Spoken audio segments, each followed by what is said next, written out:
Hi guys, welcome back to my channel. For those that do not know, my name is Kristen. If you are new here, welcome. And if you're coming back for some more, welcome back, sis, okay? For those that are brand new, and if you're returning, let me tell you how things work on my channel, all right?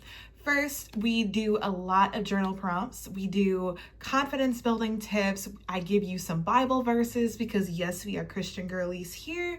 And I give you some takeaways that you can think about Monday, Tuesday, Wednesday.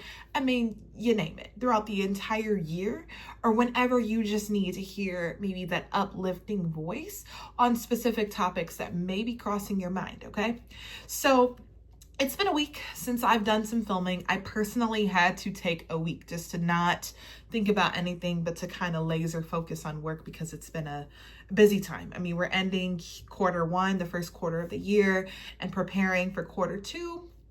It's been taking a little bit out of me. So I had to take a step back from the things that I love to do, which is number one, had talking with you guys, but then also away from the gym. And I kind of was like, can't do that again. So I'm back at it. And with March and spring rolling around, I figured this is a great opportunity to jump into the theme of talking about adding more confidence to your financial goals, but then also making sure those goals, like everything else we've been talking about since the start of the year, ties into your values, the woman or person that you want to become, and then also what you have in mind for yourself for the rest of the year. So with that, I think it's time to start our next episode of the Rise and Glow series. Well, this episode will be the first one where I will start introducing the books that I'm reading at the end of my series. I'll end it with one of my favorite songs that I think would align with what I'm talking about. And as always, I highly recommend, if you haven't done so already, share this with someone that needs to hear it. Like, comment, subscribe, do all of those things, because while it seems silly and it just seems like a redundant thing that everybody on YouTube says, for me on this channel, it helps encourage, it helps give me the confidence to give you the message that you probably would like to hear, and it keeps this page going and spreads the word to people that need to hear it, okay? So today's topic, again, like I said, we're getting into the finance side because one thing with me, when it comes to spring, I not always spring clean my room and my house. I don't know if you guys can tell. I got a new bed set and a new dresser, but I brought in some new things into my house, which feels good. But then I also brought in some new clothes. I did my hair a little different. It's the same from last time, but I refreshed it.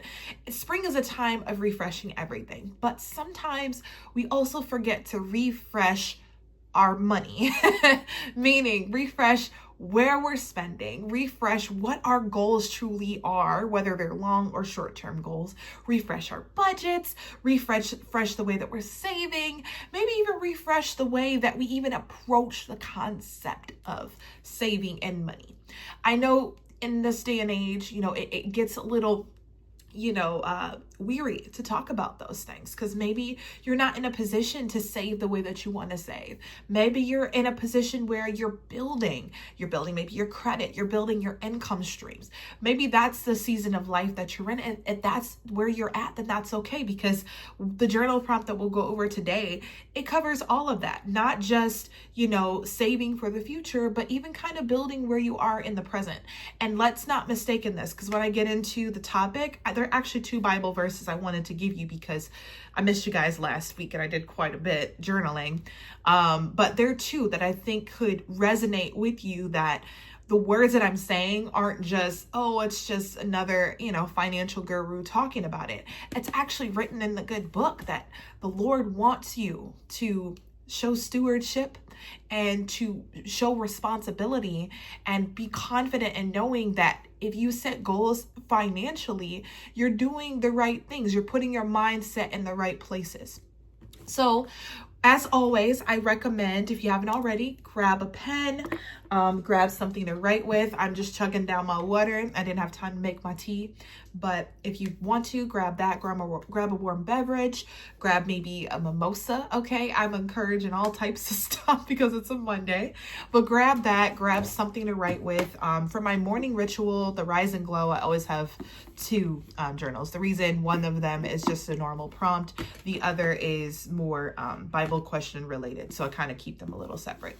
But for those that are looking at my journal like, oh, this is really cute, I got this from Target. It is a journal for taking care of you, the self-care journal. You can get it out of near the card section. Now, I know if you guys are feeling a small way about things that are going on in the retail world, that's okay. You can purchase this online. It's the free period press, so I'm sure if you go to their website, you'll be able to find it.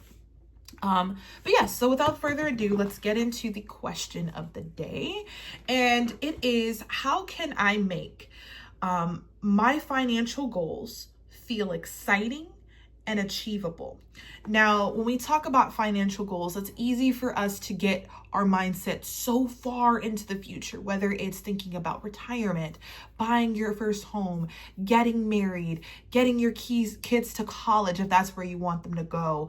Maybe in my case, upgrading your furniture. Maybe you want to go back to school. Those are large, big goals. But what happens when we start focusing so much on that we, even if it's the slightest thing that maybe knocks us down a few steps, it's easy for us to get discouraged. So really the question's asking, like, how can you keep those goals fresh in your mind, but also continue to be excited about what's to come and help you maybe appreciate the small milestones that in essence can be short-term goals that lead you to your long-term goals, and also help you stay, I guess you can say, grounded in the present. Let me tell you my answer to this. The answer I have is, I have to remember that all goals and dreams are a part of my story. My story, not Sage's story, my son, not my mom's story, not my grandmother's story, not my boyfriend's story, my story. And some of the greatest stories, because I'm a huge bookworm, you guys will get to know that, have moments of uncertainty. They have moments, especially if you read fiction, they have moments where you start to question the characters. They have moments where the character starts to question themselves. And I'm guilty of it. I sometimes try to Google ahead to see what happens. But even though I'm Googling ahead or looking ahead at the pages, I'm forgetting everything else in between that comes from the moment of that character's weariness to the moment that they reach their goal. I'm forgetting everything else in between. And so because of that, I tie that back to my own financial goals. I have to remember that in my story, as on my financial journey as the protagonist, that I always will find a way, and I have to remember that my journey to reach the financial goals, it has some parts that are important. So here, my financial goals include, and I can be honest, paying off and staying out of bad debt. Let me be clear, that is my goal, no one else's, no judgment here. I do want to purchase my dream car one day.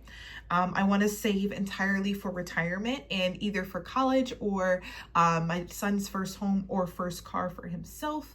And I also want to be financially prepared in case of emergencies. These are just my financial goals. Whatever those are for you, make sure you write those down somewhere and put it where you can see it every day. For me, it's on my cork board on the other side of this camera, but I also try to journal them either at night. In the nighttime journal, I journal them in here too. I also said, so when the time comes, I will be ready. I also have short-term goals of traveling to Europe, possibly buying a townhome, and a few other odds and ends. I keep these goals alive and exciting by celebrating every small win. And if you've been with me on my channel, you will know one of my absolute favorite ways to celebrate wins, and I have to kind of catch up from March because a lot's been happening, is I recommend using an I did it jar. So I did it. And I actually wrote I did it on the top. But what I do with this is that I take a moment at the end of each day, or when good things have happened. They can be very small, they can be big, doesn't matter. But I get out a piece of paper just like this, tear it off. And what I would do is write that one thing that I accomplished. And I'm going to actually fold this piece of paper up real tight, stick it in this jar, and maybe at the end of this year, so by around December, or even at the start of next year, I can go back and read everything that I've accomplished. So this not only ties into your financial goals, but it also ties into any other goals in different areas of your life that you want to celebrate, because it is so important in 2025 and years to come for you to focus on celebrating yourself and all of your achievements along the way. All right, let's go into the gratitude prompt. So yes, if you are new, we do 2 different prompts in the beginning. The first is a power journal prompt, so it sets the theme of the day. And the gratitude prompt is a way to show appreciation for the things that you have, for the things that are to come, and to ground yourself in knowing that God is providing for you. And you have to return the favor by just saying thank you. And here on this channel, I don't just say, hey, write 3 things that you're grateful for. You can do that if that makes you feel better. But I actually give you something specific to think about, because it's easy for us to say, oh, I'm grateful for a roof over my head. I'm grateful for water. I'm grateful for food. Yeah, that's stuff to be grateful for. But as it relates to finances, the question that I do have is, what financial tool or resource are you grateful for? Now, I'll speak for myself, and then you guys can write it in the comments if you wish, or you can journal it on your own time. So the way I answered this question is, I am grateful for libraries, the internet, and books. Okay, we have the ability now in the 21st century to find answers to all of our most pressing questions. Hell, we have AI. Okay. The way that I think about it is, if there's a question related to money. So over the last couple months, one of the things on top of saving I've been working on is just building my credit. It's just, a thing. I'm pretty sure there are other people that are doing the same, no judgment zone. And I've just started to Google, how can I fix this? How can I get better? How can I maintain the momentum? If I slip and fall in my journey, how do I get back? How are banks looking at me? Like, these are questions that I'm constantly asking. And instead of just turning to my dad and my parents, and there's something wrong with that, and going off of, the things that they were taught, I break out this nifty device called, sorry about that, that was my alarm. But back to what I was saying, I break out this nifty device called my phone. That's what I'm filming with, or a laptop, or an iPad. Or if I just so happen to be in the library, I use their resource computer and find books that are relevant to what it is that I'm looking for. And actually, a part of my spring cleaning, just letting you guys know, you guys can't see it, but eventually I do want to do like a full-fledged, like what Kristen does in a day, so you get a feel for me actually applying all of the things that I talk about. It's important, so I want to be able to do that for you guys. But to my left, I have my bookshelf, and I completely cleaned it out and organized it in a way where I think on my top second shelf on the right, I put all of the books that are made to encourage me, to show me, to teach me ways not only to manage money, if we're talking about it that way, but to also reframe my thinking into how I can not only achieve my goals, but get as far as I need to get to achieve the things that I want.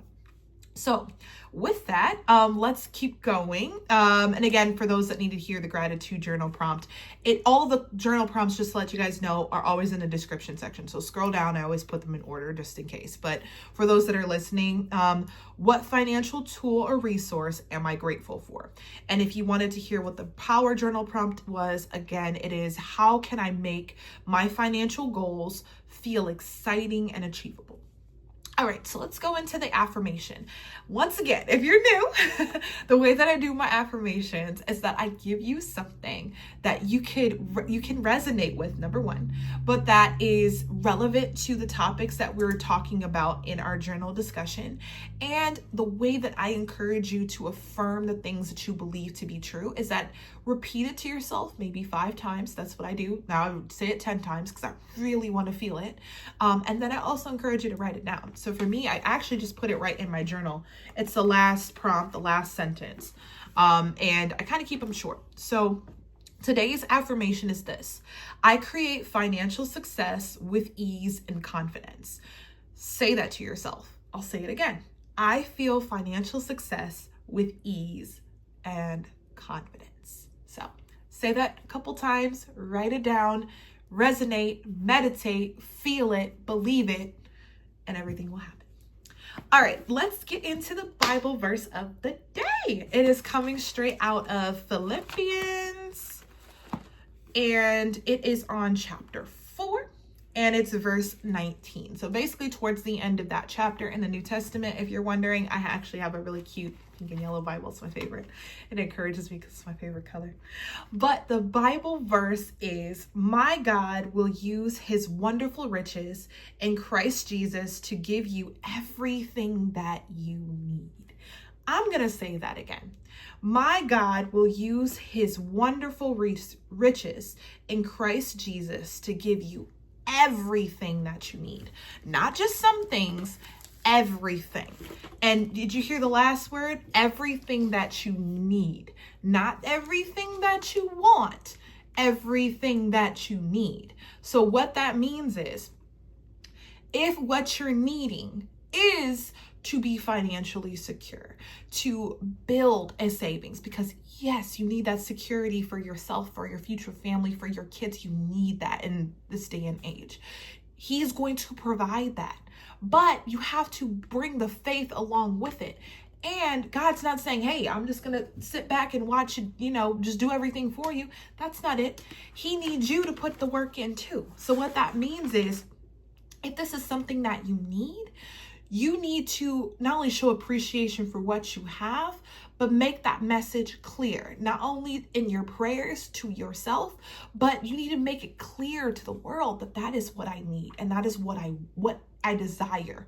And when those things occur and you put the faith into it, you'd be surprised. So the question that comes out of this particular Bible verse is, how does trusting God to provide change your perspective on wealth? I'll read that again. How does trusting God to provide change your perspective on wealth? So the way I answered this question, I said, through Christ, I can accomplish everything. I must remain steadfast in his mercy and focused on the good things. And I underline that word.